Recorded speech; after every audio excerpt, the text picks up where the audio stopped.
הקלטה. טוב, עכשיו עשיתי הקלטה, אז אנחנו נתחיל ככה בתקציר קטן מאוד של מה שלמדנו, ממש בקצרה, ונתקדם להמשך הפרק. היום אנחנו בפרק י"ג, פרק שממשיך לדבר על מהות הבינוני. בעצם הספר הזה נקרא ספר של בינוניים.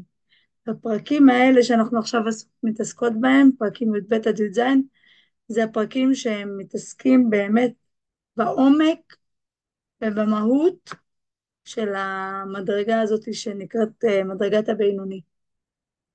אז אני אעשה שיתוף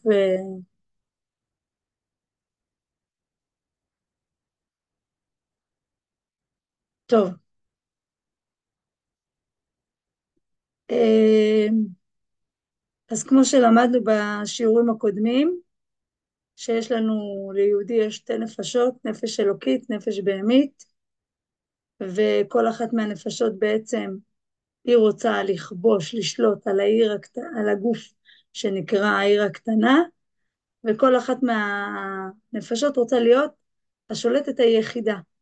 ואיך היא רוצה לשלוט? בעזרת הלבושים, המחשבה, הדיבור והמעשה, זה השליטה, ככה אפשר לשלוט על הגוף.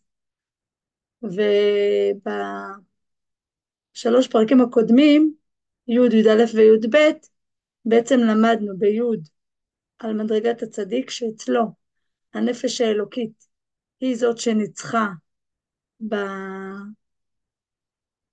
במלחמה על העיר, במלחמה על הגוף, והיא זאת ששולטת באופן מוחלט על האיברים, אבל היא לא רק שולטת על האיברים, היא גם שולטת על הכוחות, כאילו בעזרת הכוחות. זאת אומרת,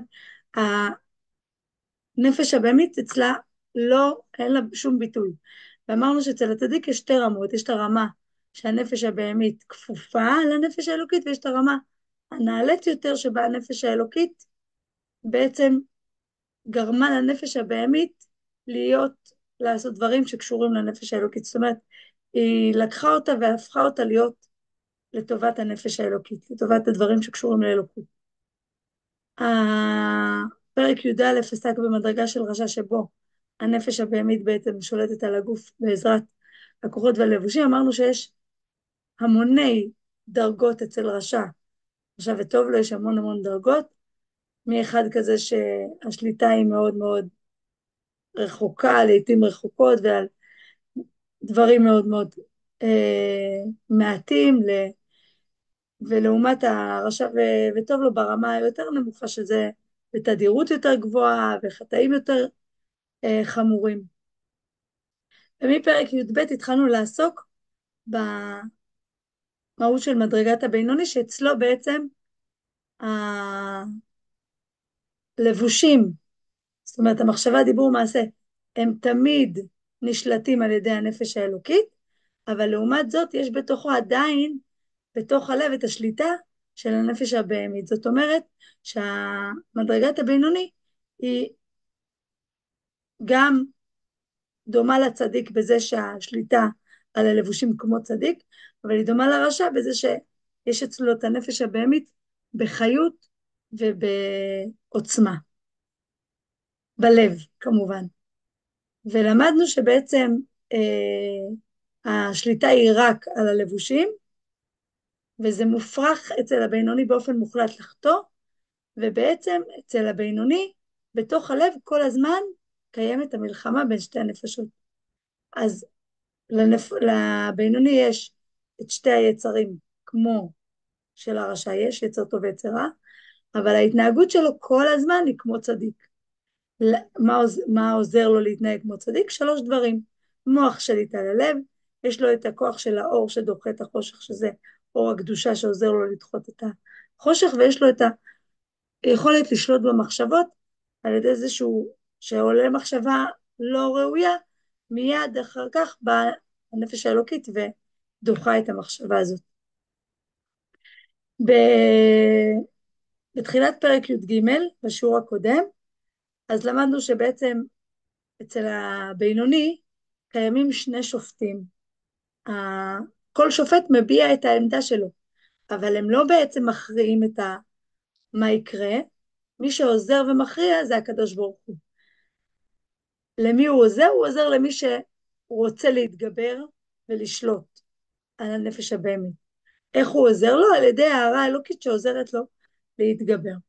היום, בעצם בשיעור הזה, אנחנו נעסוק ברמה גבוהה מאוד של בינוני. בינוני ברמה הזאת, שהוא כל כולו עסוק בלימוד תורה ובענייני קדושה כל היום.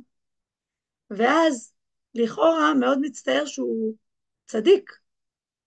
אפילו יכול לראות ממש כאילו כל איזה רב גדול ומישהו מאוד מאוד גדול יכול להיראות כצדיק, כי הוא לומד כל היום תורה, ויש לו, והוא כל הזמן מתעסק בענייני קדושה, ותפילות, ועניינים נעלים, אז כאילו אין לו באמת זמן ל...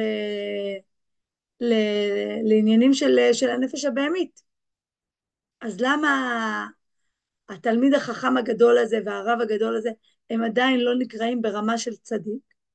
צדיק כמובן על פי תניא, כי אנחנו פה מדברים רק בדרגות על פי המהות, הפנימיות של הדבר, כי שתי סיבות למה הבן אדם הזה לא נקרא בעצם צדיק. דבר ראשון, יכול להיות בגלל שהוא לא נחשף לדבר רע. הוא כל היום נמצא בתוך בית המדרש, בתוך התלמוד, בתוך הלימוד תורה, בתוך העניינים של הקדושה. אז לא מתעורר בו הרצון לדברים של תאוות, כי הוא נמצא בתוך חממה של קדושה. והדבר השני, שגורם לו גם כן לא להתנהל באופן של בינוני ברמות היותר נמוכות שאצלו יותר מתעורר הנפש הבהמית, כי הוא כל הזמן נמצא או בהתעלות רוחנית, או בתפילות, או בלימוד תורה, ואז התחושה היא שהנפש הבהמית רדומה.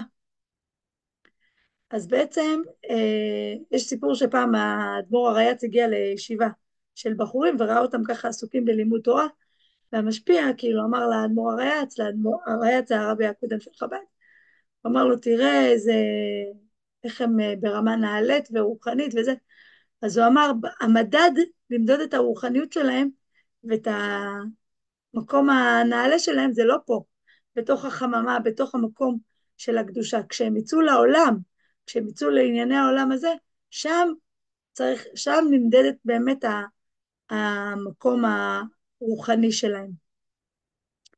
אז מסופר גם על רבי יוחנן כהן גדול, ש80 שנה הוא כיהן ככהן גדול, והיה נכנס לקודש הקודשים ויוצא מקודש הקודשים ביום כיפורים, שהמון המון כהנים לא הצליחו לצאת מקודש הקודשים, והוא היה ברמה מאוד מאוד רוחנית ונעלה, ועדיין בסוף ימיו הוא הפך לצדוקי.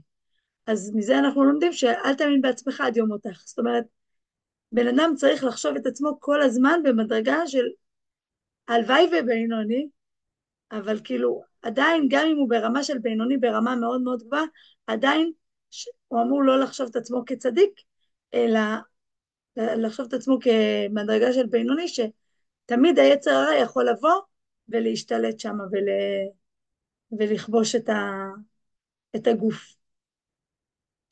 אז בעצם אצל הבינוני, הנפש האלוקית עדיין היא לא בשליטה מלאה על המהות ועל העצמות של הנפש הבהמית. זאת אומרת, אצל צדיק כבר זהו, הוא גירש את הרע, הוא הפך את הרע לטוב, וזה שתי הרמות של הצדיק.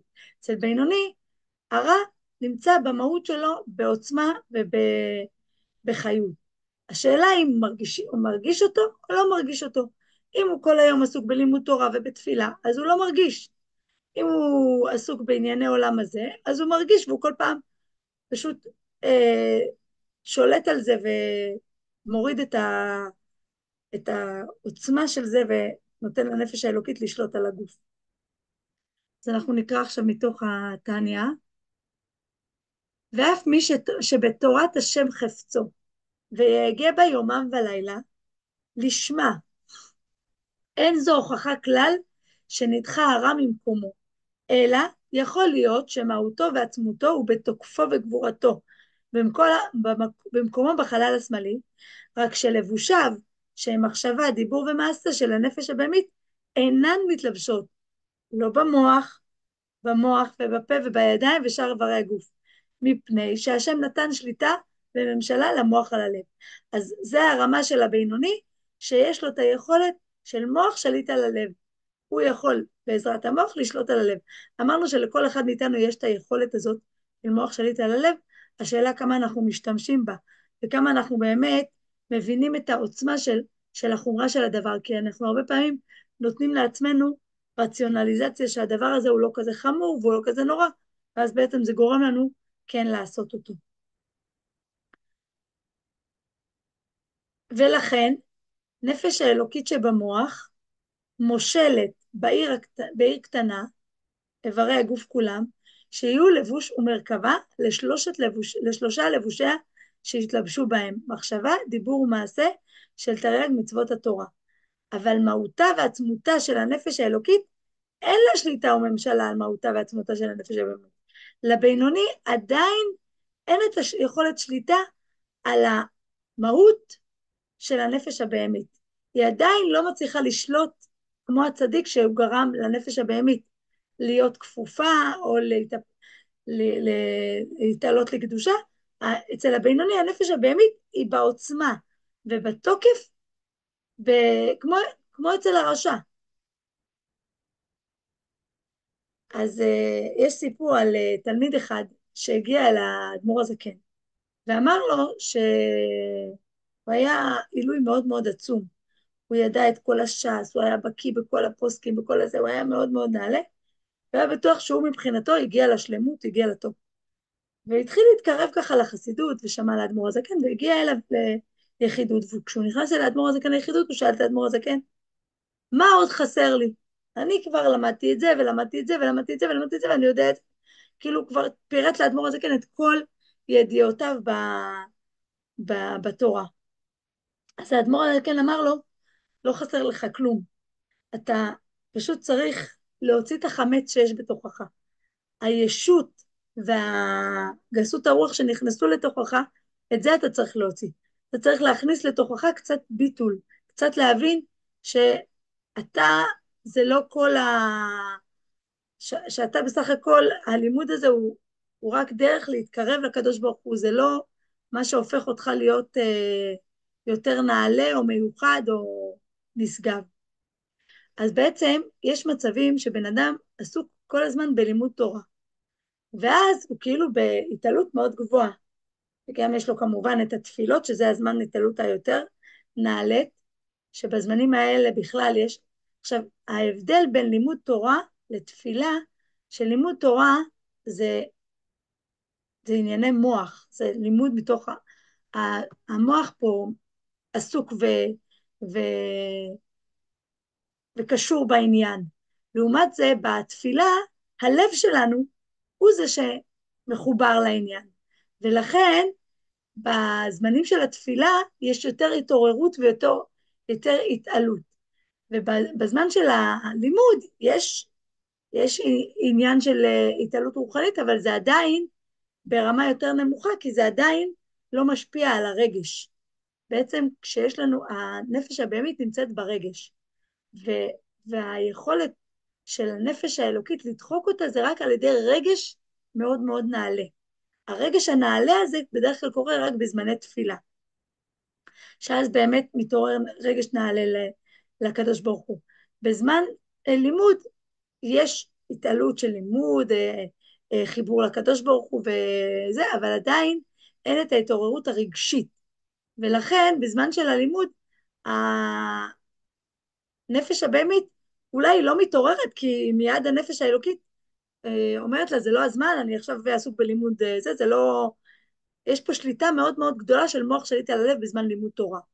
בזמן תפילה זה לא שליטה של נפש של מוח שליט על הלב, אלא זה יותר הרדמה של הנפש הבהמית, כי הנפש האלוקית כל כך בהתעוררות ובהתלהבות, שהיא מרדימה את הנפש הבהמית.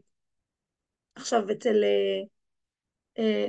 דיברנו בתחילת התניא, ששתי הנפשות הן משולות ליעקב ועשיו, שכשיעקב מתרומם, אז השני, עשיו יורד, וכן להפך. כשעשיו עולה, אז יעקב יורד. אז היצרים אצלנו זה כמו כמו אצל עשיו ויעקב, שאין להם יכולת לשלוט שתיהם, להיות שתיהם ברמה עליונה. זה אם הנפש הבהמית היא מתעוררת ועולה ומתעלה וזה, אז אוטומטית הנפש האלוקית יורדת. ואם הנפש האלוקית עכשיו בהתעלות והתרוממות, אז אוטומטית הנפש הבהמית באותו זמן יורדת. אז כל הזמן יש את המלחמה בין שתי הנפשות, והנפש האלוקית מנסה ומתאמצת להתגבר על הנפש האלוקית. איך היא מתגברת? על ידי ההתעוררות הזאת בזמן התפילה, שזה בעצם עוזר לנפש האלוקית. כי זה לא עוזר רק בזמן התפילה, זה גם גורם לנפש האלוקית להיות ברושם אחרי התפילה. ואז זה גורם לנפש הבהמית להיות בסוג של, כשהנפש האלוקית בהתעוררות מאוד גדולה, הנפש הבהמית היא בסוג של הירדמות. אבל תמיד, תמיד, תמיד הבינוני צריך לזכור, שגם אם הנפש הבהמית עכשיו היא במצב של ישן, והיא לא מורגשת, כל רגע היא יכולה שוב להתעורר ושוב לחזור להתאבות את התאוות שלה ולרצות את הרצונות שהיא רוצה. אז לכן צריך להיות כל הזמן מה שנקרא עם היד על הדופק, כל הזמן להיות עם השמירה הזאת ששום דבר לא בטוח. כל רגע הנפש הבהמית יכולה לבוא ולשאוף ולדרוש תאוות ורצונות שקשורות ל, ליצר הרע. אז נקרא את זה מתוך התניא. כי אם בשעה שאהבת השם היא בהתגלות ליבו, מתי זה הזמן שאהבת השם היא בהתגלות? בעיתים מזומנים, כמו בשעת התפילה וכיוצא בה, ואף גם זאת הפעם, אינה רק שליטה וממשלה לבד. זה לא רק שליטה, כדכתיב ולאום מלאום מהמת. שזה קם, זה נופל, וכשזה קם, זאת אומרת, אם הנפש האלוקית מתרוממת, הנפש הבהמית יורדת, וכן להפך. שהנפש האלוקית מתאמצת ומתגברת על הנפש הבהמית, במקור הגבורות שהיא בינה. הנפש הבהמית מקבלת כוח, הנפש האלוקית, מקבלת כוח כדי להתגבר. מה זה להתגבר? זה מידת הגבורה. איפה נמצא אצלנו מידת הגבורה? אם אתם מכירים את הסדר של המידות, אז זה הולך כאילו חוכמה, בינה, דעת, כאילו זה ימין, שמאל, אמצע, ימין, שמאל, אמצע, ימין, שמאל, אמצע. זה חוכמה, בינה, דעת, חסד, גבורה, תפארת, נצח, הוד, יסוד ומלכות. אז כדי לקבל גבורה, אנחנו צריכים ללכת למידה, למה שנמצא מעליה, וזה הבינה. אז על ידי התבוננות בגדולת השם, בזה שהקדוש ברוך הוא כל כך נשגב ונעלה, והוא זה שמחיה כל דבר פה, אנחנו מקבלים את הכוח להתגבר על הנפש הבהמית. רגע, אבל בבינוני הוא דרך משל, כאדם שישן ויכול לחזור וליאור משנתו. זאת אומרת, אצל הנפש הבהמית, אמנם היא כרגע רדומה בזמן התפילה, הנפש הבהמית, אבל היא כל רגע יכולה להתעורר ולרצות שוב את התאוות ואת הרצונות שיש בתוכה. כך הרב הבינוני הוא כישן בחלל השמאלי, בשעת קריאת שמע ותפילה, כשליבו בוער באהבת השם, ואחר כך יכול להיות חוזר ונאור בו. זאת אומרת, כל הזמן של התפילה, הנפש האלוקית היא ברמה של, הנפש הבהמית, היא ברמה של ישן, אבל כל רגע זה יכול להתהפך, כאילו, זאת אומרת, תסתיים התפילה, והנפש הבהמית יכולה לחזור, להתעורר ולרצות עוד פעם לחשוק את כל מה שהיא רגילה לחשוק בהם. אז אמנם בזמן התפילה הנפש הבהמית היא כאילו רדומה, ולכן רבא, שהוא היה כזה צדיק גדול, בפרק א' בתניא אמרנו שרבא אמר לעצמו כגון ענן הבינוני. איך רבא שהיה כזה נשגב ונעלם, הרי סופר על רבא שאפילו השטן רצה לבוא לקחת אותו לבית דין של מעלה, והוא לא הצליח כי הוא לא הפסיק פומה מגירסה, הוא כל הזמן לא הפסיק ללמוד תורה, הוא היה עסוק כל הזמן בלימוד תורה, והוא לא רק למד תורה מתוך עניין של שכל וחוכמה, אלא הוא למד ממש מתוך אהבה גדולה להשם. אז הוא לא ידע אם אצלו בעצם הנפש הבהמית היא רק במצב רדום, או שאצלו הנפש הבהמית היא ממש אה, כבר לא נמצאת, כבר לא קיימת. ומסופר גם על רבי יוחנן בן זכאי, שלפני שהוא הסתלק הוא בכה ואומר, איני יודע באיזה דרך מוליכים אותי. הוא לא ידע כאילו איזה רמה הוא, האם אני בינוני או רמה של צדיק. עכשיו, זה נשמע מוזר, מה אתה לא יודע את הפנימיות שלך, שאתה לא מרגיש רע ואתה לא... אלא שבגלל שהוא היה כל כולו עסוק בלימוד ותפילה, הוא חשב שהרע שלו רק אולי רדום. אולי זה לא, הוא לא הרגיש אותו לא בגלל שהוא כבר לא קיים, אלא רק בגלל שהרע רדום. אבל באמת, רבא ורבי יוחנן הם היו צדיקים גמורים, שפשוט זה מראה לנו שהרמה של בינוני ברמה הגבוהה ביותר, הוא יכול להרגיש לפעמים תחושה שהוא לא יודע האם הרע בטל או רדום, אבל בפועל אם הוא יפסיק מתפילתו או יפסיק מלימודו, הוא יוכל להרגיש האם הנפש הבהמית מתעוררת, או שהיא באמת רדומה, כאילו כבר התהפכה להיות לטוב. אז נקרא את זה מתוך התניא.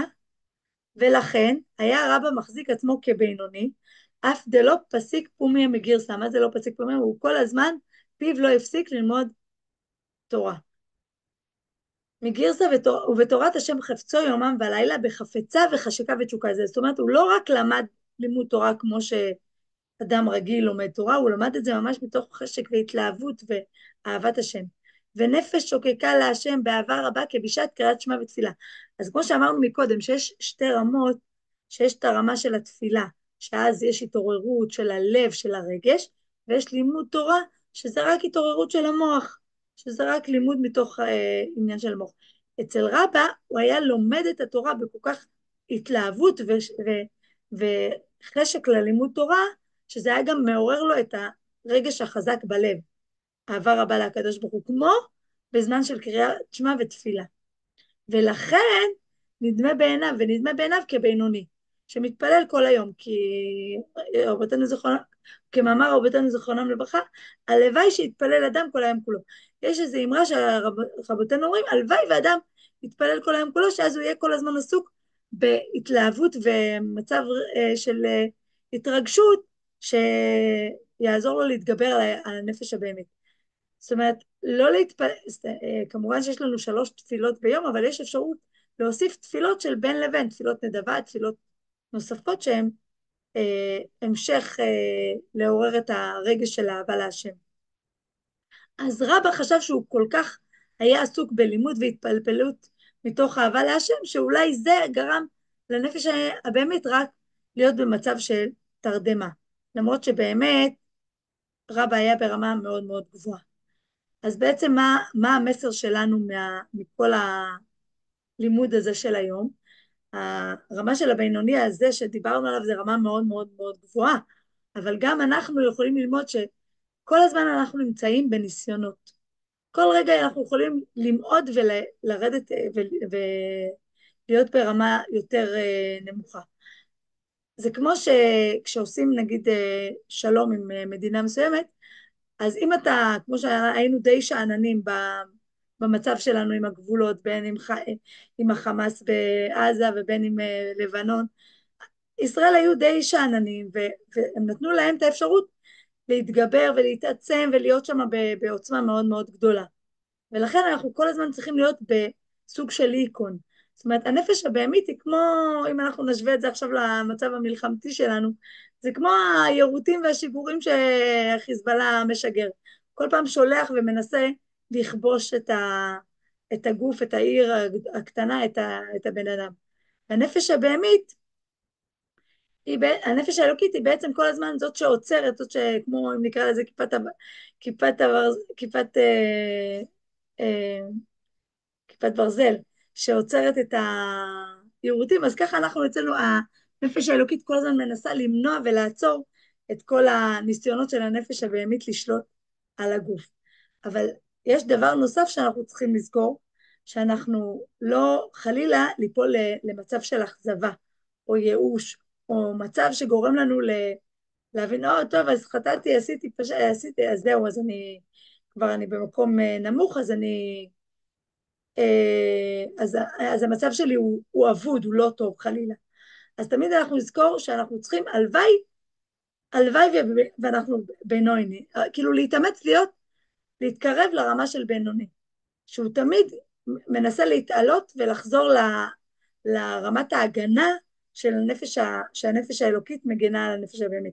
זאת אומרת, לזכור שגם אם אנחנו טועים, וגם אם אנחנו חוטאים, וגם אם אנחנו מועדים, וגם אם אנחנו נופלים, תמיד אנחנו צריכים להיות בשאיפה לקום, להתרומם, לצמוח, להמשיך הלאה, ולא להיות בציפיות גבוהות מעצמנו שאנחנו, זהו, הגענו לרמה שאנחנו לא ניפול, לא נמעד, לא, אנחנו בני אדם ואנחנו נטעה ונמעד ואנחנו עדיין, אנחנו אפילו לא ברמת בינוני, אבל כאילו שואפים לשם, אבל עדיין יש לנו את הירידות ואת המידות, ואנחנו צריכים לדעת לקחת את זה למקום של התרוממות והתעלות, ולא למקום שחלילה של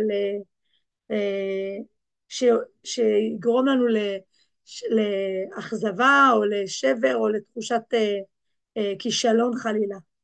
להפך, לקחת את כל התחושות האלה לצמיחה ולהתרוממות. אז אני מקווה שזה היה מובן וברור. יש סיפור על רבי הלל מפריץ', שהוא היה ברמה מאוד מאוד רוחנית ונעלית, ואפילו מסופר עליו שממש בגיל מאוד מאוד צעיר, הוא כבר ידע את הש"ס ואת הפוסקים ואת הכל, הוא היה ברמה מאוד מאוד גבוהה, וכל השבוע הוא היה לומד ניגלה, ביום שבת הוא יחד היה לו חבר שלו, חברים שלו, הם היו מתעטפים בטלית ולומדים בשבת קבלה, והם היו סבורים שהם צדיקים גמורים. כשהם הגיעו לספר התניא והתחילו ללמוד את ספר התניא, אז הוא אמר, ראינו שאנחנו אפילו, שבינוניים אנחנו, ופשטנו את הטליתות והתחלנו לפתוח את הדלת ולהבין שהלוואי ונהיה בינוני ברמה הנעלית, כאילו של בינוני. עכשיו, ברמת בינוני יש רבבות דרגות, יש 500 דרגות של בינוני. עכשיו, אנחנו יכולים להיות בינוני לפי שעה, בינוני לפי רגע, זה בהמשך התניא, אדמו"ר הזקן ילמד אותנו, שכאילו יש אפשרות להיות לזמנים מסוימים, או בדברים מסוימים, שאנחנו מתנהגים כמו בינוני. זאת אומרת, ביום כיפורים רובנו מתנהגים כמו בינוני, שאנחנו באמת כל העיסוק שלנו וההתנהלות שלנו היא סביב תשובה, תפילה, כאילו התעלות רוחנית, וזמנים מסוימים אנחנו באמת יכולים להגיע לרמות של זה, אבל זה באמת, יש רבבות דרגות, גם בבינוני וגם ברשע וטוב לו. זה רמות אין סוף, כאילו, האדמו"ר הזה כן אומר שיש 500 מדרגות של בינוני. הוא לא מפרט את זה בתניא, אבל הוא מסביר שהוא אומר את זה שזה הרמה. אז הרמה הנעלית ביותר זה באמת בינוני, שכל הזמן עסוק בלימוד תורה, בתפילה, בתורה, בעשיית דברים של קדושה. אם יש למישהי שאלה, אז אתן מוזמנות באהבה גדולה לשאול. ואם לא, אז אני מאחלת לכולם שתהיה לכם באמת חתימה טובה, ושבאמת הקדוש ברוך הוא יגזור את כולנו לשנה טובה ומתוקה, שנה שמחה, שנה רגועה, שנה של באמת כל אחת גאולה פרטית וגאולה כללית לכל עם ישראל, שבאמת נזכה לראות, אמן, אמן. לראות את אמן. המתיקות של השנה הטובה, כי ברור שאין רע יורד מלמעלה, אבל אנחנו רוצים להרגיש את הטוב שהוא מתוק. אז תודה רבה לכם אמן. על ההשתתפות, מעריכה תודה מאוד, לך. זה לא מובן מאליו, כי תודה זה באמת רבה. חומר שהוא דורש ריכוז ומאמץ, וזה לא מובן מאליו. אז יישר תודה כוח, לך. תודה רבה רבה שיש. תודה רבה, ושבוע טוב. חג אמן, אמן. שמח. תודה רבה. בשורות טובות. שמח. אמן, אמן. אז ניפגש בעזרת השם אחרי חג סוכות בעזרת השם, ושיהיה לכם גם חג סוכות מלא שמחה. אמן. אמן, אמן. להתראות. להתראות.